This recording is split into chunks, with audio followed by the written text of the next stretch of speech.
Mahal kita, Wilma. Maniwala ka.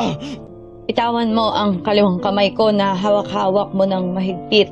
Sukdulan ka, Lando. Katawan ko lang ang minahal mo. Umiyak ako ngayon. Pumapatak ang luha ko sa kaliwang mata ko. Galit ako. Galit na galit ako. Nagngingit-ngit ako sa galit. Roseanne? Si Android 18 ka ba ng Dragon Ball? Ha? Ha?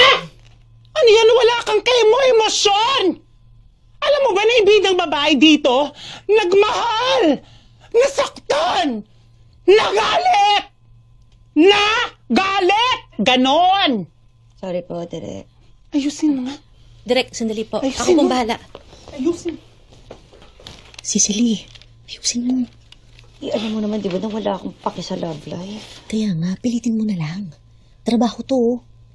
Gusto mo bang maputulan ng ilaw? Hindi, di ba? O, pang-maintenance ng nanay mo, may pambili ka? Ano ba, mga inday? Diyos ko, may booking pa ako sa Quezon, ah. Ito na po, Direk. Ano ba? Ito na po, wait lang po. Cecily, isipin mo si Jeric. Si Jeric. Si Jeric na bigla na lang nawala nang wala malang pasabi. Si Jeric na bigla na lang nawala nung malapit na kayong ikasal. Si Jeric na una't huling lalaki sa buhay mo. Si Jeric. Ano? Direk, okay na po. Okay na yan, ha? Yes po. Sure ka? Opo. Okay, ready! Energy! And ready! And action! Mahal kita, Wilma. Maniwala ka. Bitawan mo ang kaliwang kamay ko. Nahawak-hawak mo ng mahigpit. Suktulan ka, Lando. Katawan ko lang ang binahal mo.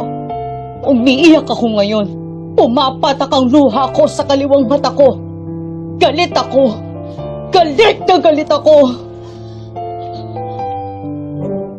Nagngingit-ngit ako sa galit.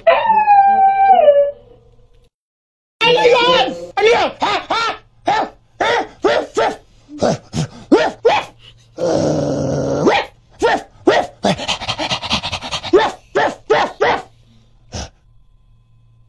May buto ka ba? Bigay mo si Direk.